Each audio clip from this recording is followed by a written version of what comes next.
Recruiting has gotten so crazy that JD Piquel is going to ride shotgun with me today on the Inside Scoop. What's up, brother? How we doing? Appreciate having me on. Oh, man. The reason JD's on is because I just need help keeping track of everything. Yesterday was kind of a microcosm of how crazy recruiting can get. First of all, four-star quarterback DJ Lagway picks the Gators over USC. He's the number 224 quarterback in the country. We're going to talk about that later. But the number 3 running back in the country, Reuben Owens, decommits from Louisville. And this is just one of those days where I call Sam Spiegelman because he's the expert. And I say, Sam, Reuben Owens decommitted. We're going to have to talk about this on the show about who's in it for him. Sam says, Josh, don't worry about it. He's going to commit to Texas A&M in 2 hours. Mic drop. Said, okay, we'll talk about Reuben Owens' commitment to Texas A&M on tomorrow's show. 5-star offensive tackle Samson Okunlola sets a UF official visit, then announces a decision date. Rumors about 5-star corner Cormani McClain visiting Alabama, and Deion Sanders making moves on the recruiting trail. He's coming, Coach. He's coming. This is the Inside Scoop. I'm coming. I'm Josh Newberg. This is JD Piquel, and we're going to bring on Director of On3 Recruiting, Chad Simmons. Chad, what's up? Man, just trying to hang in there and keep up, just like you guys. I don't have anybody running shotgun with me right now. I'm all alone out here on 3. So, no, I got a great team to work with, guys like you guys. You mentioned Sam, other guys too, part of the team. Man, we're just making that happen over here. Yeah, we're having a great time. The rumor mill got started though yesterday, and Alabama is making a move at 5-star cornerback Cormani McClain. The Miami commitment chose the Hurricanes over the Gators, over Alabama, but now the Tide are coming back around. What are you hearing on the potential of an official visit for Cormani McClain to Alabama? Look, Josh, anything can happen. We know, things can happen last minute, plans can change, all that kind of stuff. The thing is, obviously, Lakeland has a week off this weekend before they play against Venice next weekend for the state championship. So the weekend window is there for Cormani McClain. Based on what I'm told, he's set to take the ACT the first half of Saturday morning, and right now there is not a visit to Alabama locked in for this weekend. Look, is that something they're trying to hide? You hear different people talk about maybe it's going to happen at some point this weekend. Right now, based on what I'm told, as we record this, it is not expected for McClain to be in Tuscaloosa. Now, they can talk about the ACT. I know Louisville commit Adonijah Green is playing for a state championship game at 12 o'clock on Saturday, then getting on a plane and taking an OV to Cincinnati. So anything can happen with Cormani McClain after the ACT. But based on what I'm told right now, the people close in his circle do not expect him at Alabama this weekend. So can Miami fans finally breathe a sigh of relief here with Cormani McClain? I mean, short and sweet, no, they cannot, until a guy like that signs his letter of intent. Schools like Alabama, even Florida, are not going to completely throw in the towel and give up. So, again, let's see what happens. Does he quietly get over to Tuscaloosa this weekend? Does he go somewhere next week, after the state championship game? Let's wait and see. But right now, again, it looks like it's pretty good for Miami at this point. Okay, well, if he makes his way to Tuscaloosa, I can promise you it will not be quietly. Let's move on to 5-star offensive tackle Samson Okunlola. He sets a UF official visit, which made big news. But then he makes even bigger news by announcing that he's going to make his decision on December 15th. Chad, when you heard that Samson Okunlola is going to make a decision on December 15th, what's the first school that came to mind to you? I mean, the one he visited last and the one he's visiting again this weekend, University of Florida. So back-to-back trips to the Swamp. First time he got there unofficially for a multi-day visit late last month, and now returning this weekend. In between, there was talk about him going to Ohio State. Other schools still in the mix like Miami, Michigan State, Alabama. But him visiting Florida back-to-back, then setting a commitment date just a few days after he returns from the University of Florida OV. You have to like where the Gators sit right now heading into this final week. You've liked where Miami sits this whole time. Is this going to come down to being an NIL battle between UF and Miami?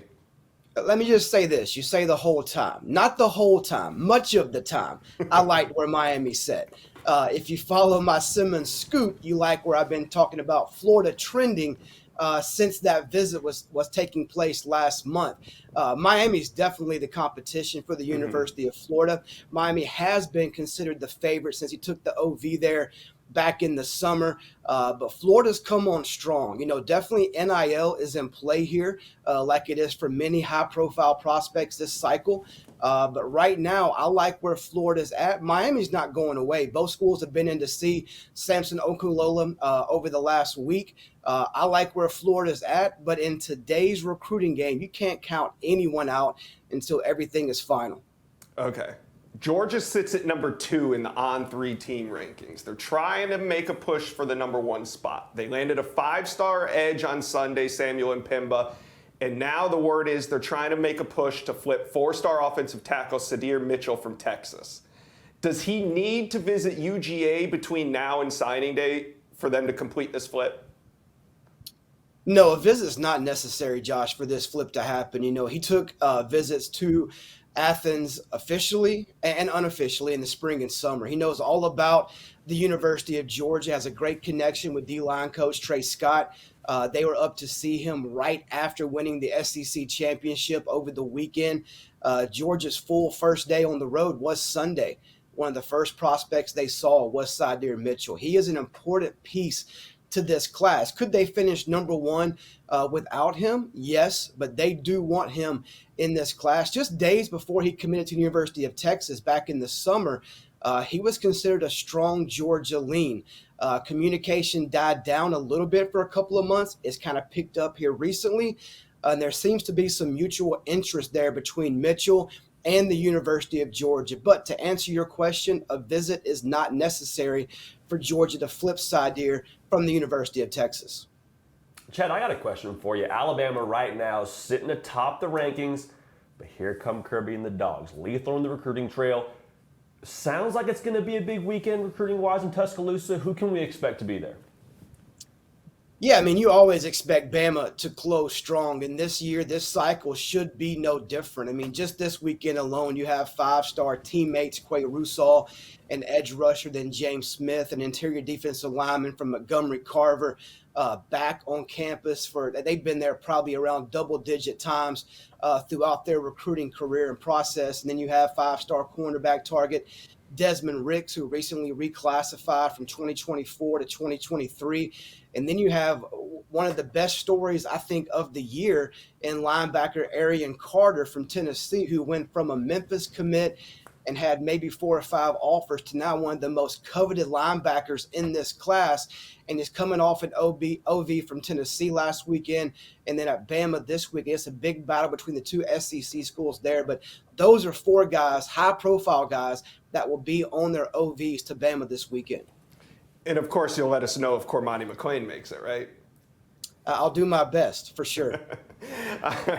Chad, you do your best all the time, and one of the guys that you cover a lot is 5-star athlete Nycholes Harbor. He doesn't say a lot to a lot of people, but you somehow always have the scoop on Harbor. What's the latest on his recruitment 2 weeks out from signing day? Look, I think it's safe to say, Josh, that Michigan and South Carolina are likely the 2 top schools right now. But a school I've mentioned multiple times over the last month and a half is the local school, just minutes from his home, the University of Maryland. He'll be there this weekend for the official visit. He admits he has probably the best connection, talking about staff as a whole, with the University of Maryland. He knows that staff inside out. He's extremely close with head coach Mike Locksley. He was there kind of quietly for the Ohio State football game a few weeks ago. He was then there last week for a Maryland basketball game. He feels the love. He knows he's wanted. He knows he can make an impact right away. And I think a key there, too, is Mike Locksley was the first coach to approach Nycholes about playing offense in college. We know he's a track phenom. He wants to protect that body, stay lean, stay healthy, not get banged up so he can run track. His ultimate goal is to run in the Olympic Games as well. So I think that still kind of resonates with Harbor and his family, playing offense and him being kind of the first to throw that out there. So this weekend is a very big weekend for Harbor, his family, and the other side, the University of Maryland as well, to try to, if not close that gap, even maybe take that lead as we roll into 2023. All right, let's head to South Florida. This is the last guy I want to talk to you about. Four-star defensive lineman Reuben Bain is shaping up to be a classic FSU versus Miami battle. He's going to take an official visit to Tallahassee this weekend. He'll be in Coral Gables next weekend. However, Bain just came out and said that he's going to decide on December 16th. So if I'm interpreting this right, his decision date comes one day before his official visit to Miami. Does that mean he's headed to Miami? Is it that simple? I mean, do I need to really answer this for you, Josh? I mean, you've been in the recruiting game for a long time. I mean, I think you probably just answered yourself right there. I mean, I think obviously Miami's in a great spot. He talks about, I'm going to be at the state championship game next weekend. He's talked about he's going to announce sometime just during that game that he may do a tomahawk chop, throw up the U. He may have a towel. He may have a T-shirt underneath his jersey and raise his jersey and show the Miami or the Florida State T-shirt. He's going to announce in a different way. But okay. I've liked Miami really for some time for Bain. Obviously, his brother's on that staff. Family's played at the University of Miami. He's been a top priority for Mario Cristobal and that staff since they took over. Obviously, FSU gets an OV this weekend. He's close with Odell.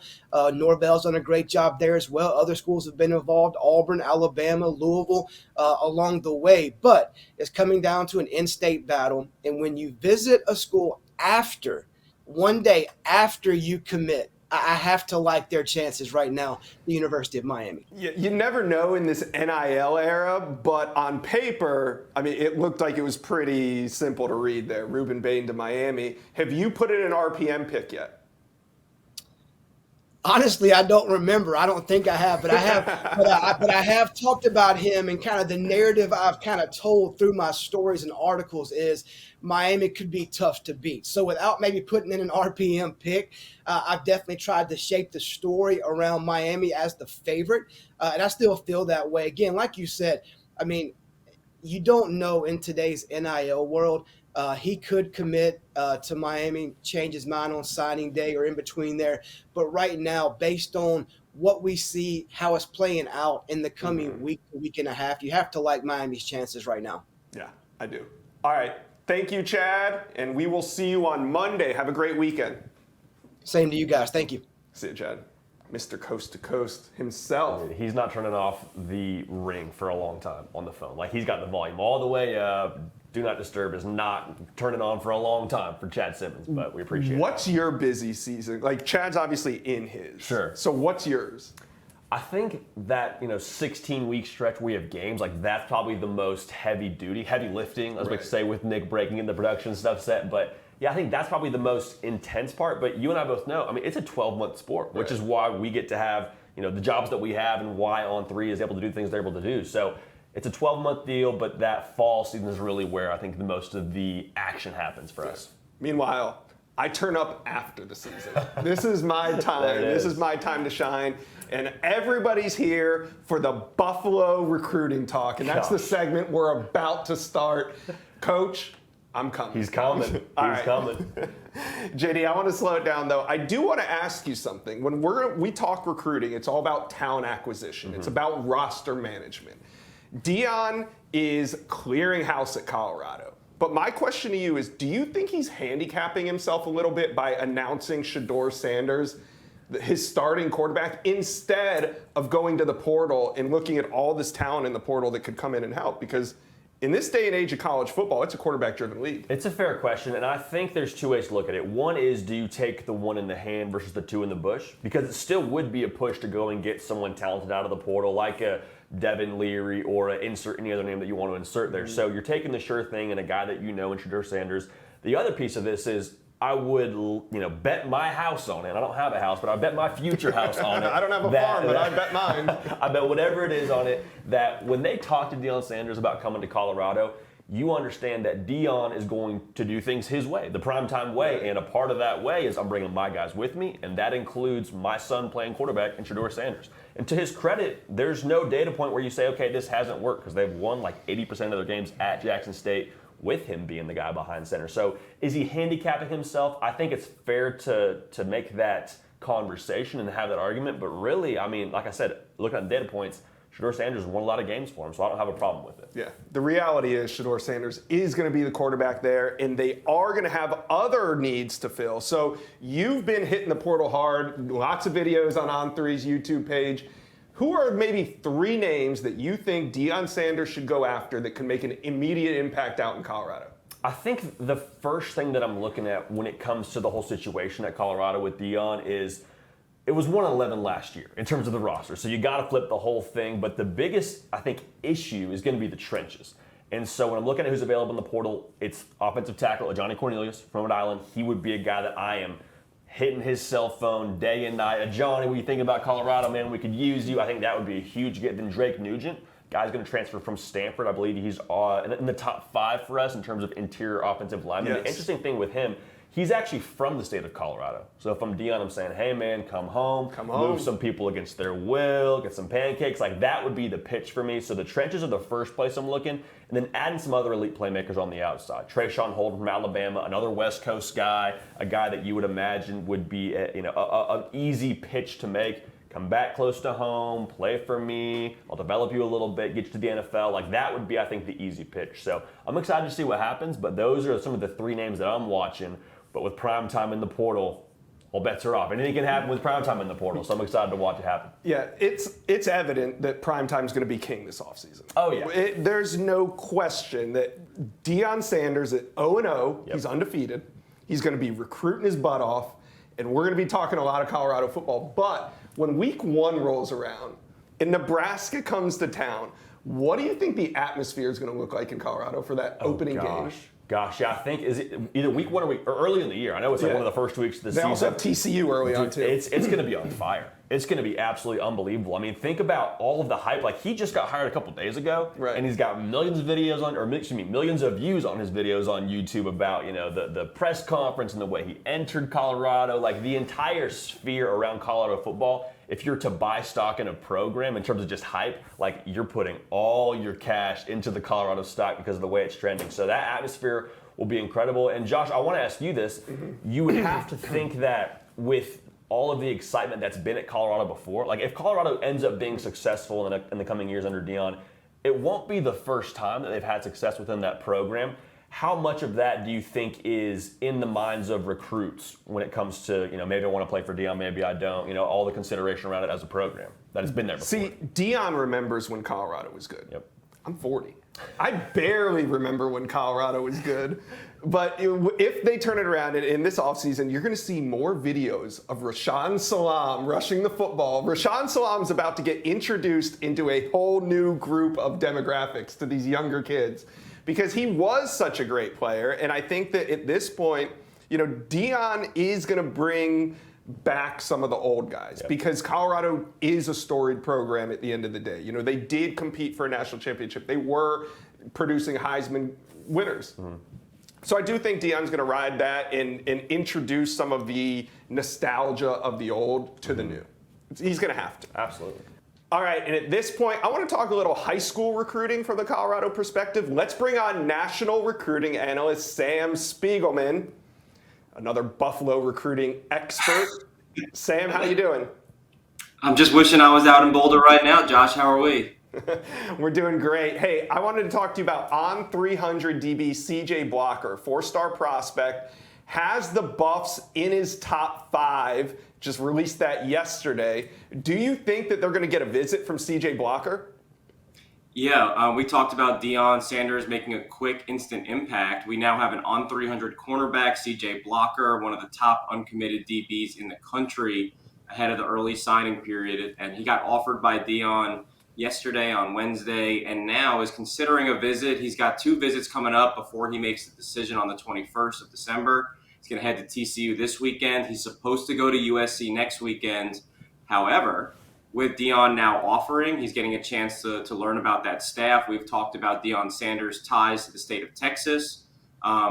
Colorado is pushing USC for that last visit. We'll see what happens over the next 2 weeks. Travel plans are still being made and modified, but Colorado quickly makes CJ Blocker's top 5 and is now competing with USC, TCU, and Alabama for one of the best cornerbacks commitments just a few days away from signing day.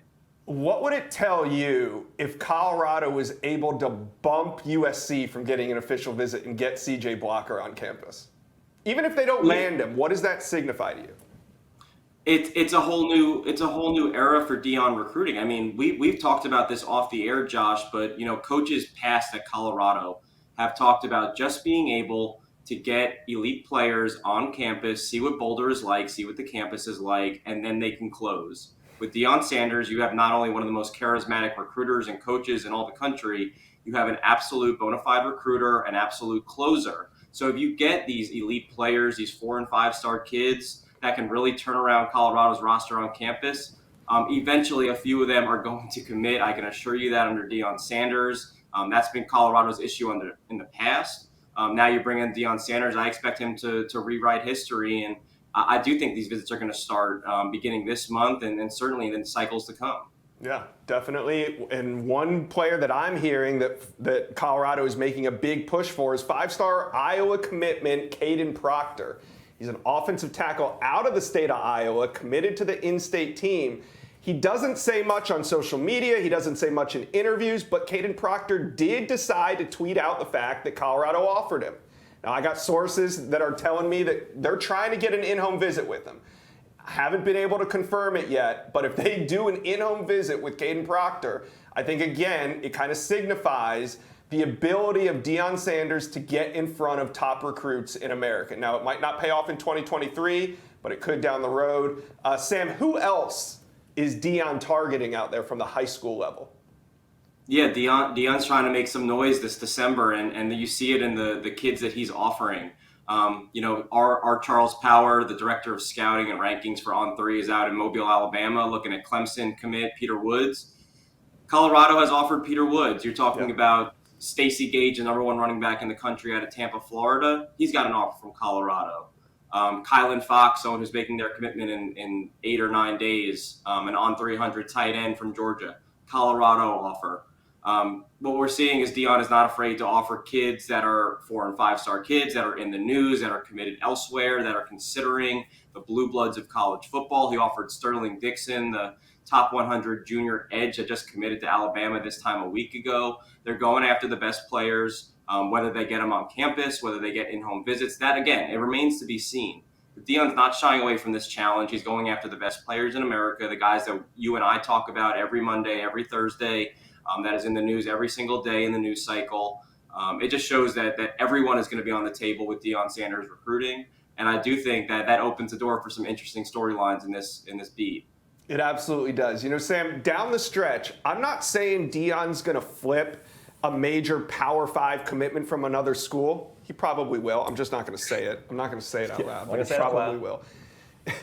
Are teams across the country going to be sweating it out on signing day? Just the pure fact that Colorado's kind of circling, they're a shark in the water there. Do you think that teams just out of nowhere are going to feel the pressure being put on them by Deion Sanders? I'm not sure they're going to feel the pressure right away. I think if Deion had a full year under his belt and was certainly, in a rhythm at this point, maybe. I think we've talked about this before, but I think he's going to hit the transfer portal and find players that can come to Colorado immediately, help out and see the field immediately. He's said as much. I think that right now, most of the college coaches are focused on the transfer portal. Yeah, we're talking about recruiting and in-home visits. But I think right now in early December, the focus is still on the transfer portal, and I expect Deion Sanders to clean up there. And then I think, down the road with some of these high-profile recruits, we've talked about Travis Hunter, and I think there's a dozen more kids that we're going to talk about over the next couple of months where all of a sudden we already see Colorado in top 5s, top 4s, top 3s. Eventually they're going to land a few of them. Right. Hey, Sam, my question around Deion on the recruiting trail, why Jackson State might be different from Colorado for him. Is he more dangerous at Colorado? Because originally at Jackson State, it's okay, it's an FCS school. You're going to have to trust me and what I can do for you to get you to the next level. At Colorado, it's like, hey, we're in the Pac-12. There's a ton of exposure. You can do anything you want coming to Colorado in general. Oh, also, I'm here. Is he more dangerous at Colorado? Certainly, I think what he did at Jackson State and giving so much attention to HBCUs and changing that culture around there, that was outstanding. And now you're taking it to the Pac-12, you're taking it to the Power 5 ranks. He's going to have more donors in his pocket, trying to help him accomplish what he wants to accomplish. Josh and I have talked about he's an NIL machine himself. He is Deion Sanders tonight. When we watch Thursday Night Football, I would be surprised if we don't see a commercial featuring Deion Sanders. There's been reports popping out about getting out of his own checking account to help out Jackson State. He's going to put Colorado on the map. I think when you're at a bigger school, and we talk, if you can get kids to Boulder to see that beautiful campus, compete against the USCs, the Oregons of the world, that's the stage that kids want to be on, and they want to play for someone like Deion, who's going to help them win, who's going to help them get exposure, and going to help them play on not only Saturdays but eventually Sundays. He knows it as well as anyone in the country.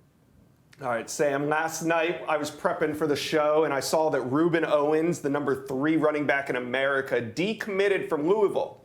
So I texted you, Sam, and I said, hey, we got to talk about this decommitment on the show. And you said, what did you tell me? Too late, my friend. Too late. Reuben Owens committed to Texas A&M. Jimbo does what Jimbo does in the offseason, and that's land 5-star players.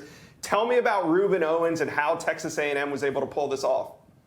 You talk about consistent pressure on a kid, an in-state target for 3 or 4 years at this point. Reuben's been committed to Texas. He's been committed to Louisville since the summertime.